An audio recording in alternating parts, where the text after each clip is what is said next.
ओम शांति। इस श्रेष्ठ जीवन में जो जन्म सिद्ध अधिकार के रूप में विशेषताएं मिली हैं, उनको सिर्फ बीज रूप में नहीं रखो, सेवा की धरनी में डालो, तो फल स्वरूप अर्थात सिद्धि स्वरूप का अनुभव करेंगे।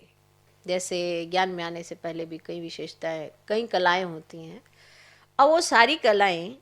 या तो वो सूक्ष्म में, हाँ भी मेरे में ये कला है, बस अब मुझे है मेरे में कला, लेकिन यज्ञ में नहीं लगाता।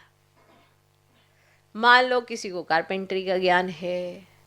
किसी को सिलाई करने का ज्ञान है, किसी को गार्डनिंग का ज्ञान है, किसी को दूसरों की पालना करने का भी अच्छे से आता है संस्कार, नर्सिंग मना करने का, हर तरीके की सेवाएं होती हैं यज्ञ के अंदर। अगर वो उसके अंदर कला है, जैसे कई बार भोजन बनाने की कई हर तरह की कलाएं होती हैं ना, वो सारी कलाएं जो उसमें ज्ञान से पहले थी, और फिर वो कहते हैं हाँ हाँ है तो सही, लेकिन अब फिर मैं यहाँ पे भी सेवा करूँ, वहाँ पे भी, कहीं ऐसे सोच के वो जो ज्ञान होता है, वो जो कला होती है, वो सूक्ष्म ही रखते हैं, प्रकट नहीं करते,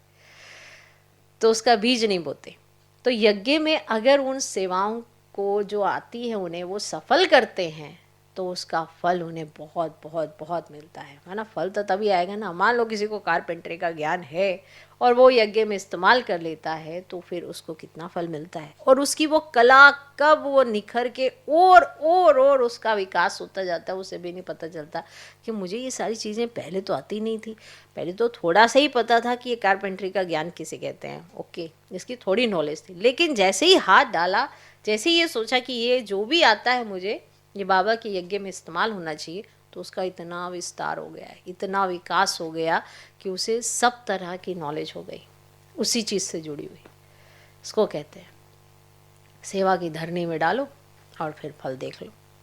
फिर उसकी उस चीज़ की उसे सिद्धि प्राप्त हो जाती है। माना दुनिया चाहे कितनी डिग्रियां लेगी और कितने डिप्लोमा करेगी, लेकिन उसको उस चीज़ का ज्ञान ऑटोमेटिकली मर्ज होता जाता है। कई ऐसे बच्चे हैं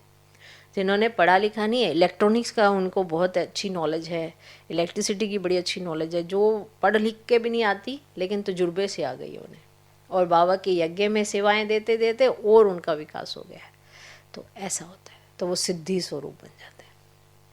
तो कोई भी कला होती है, अगर यज्ञ में इस्तेमाल करते हैं तो फिर उसका विस्तार ऐसे होता है।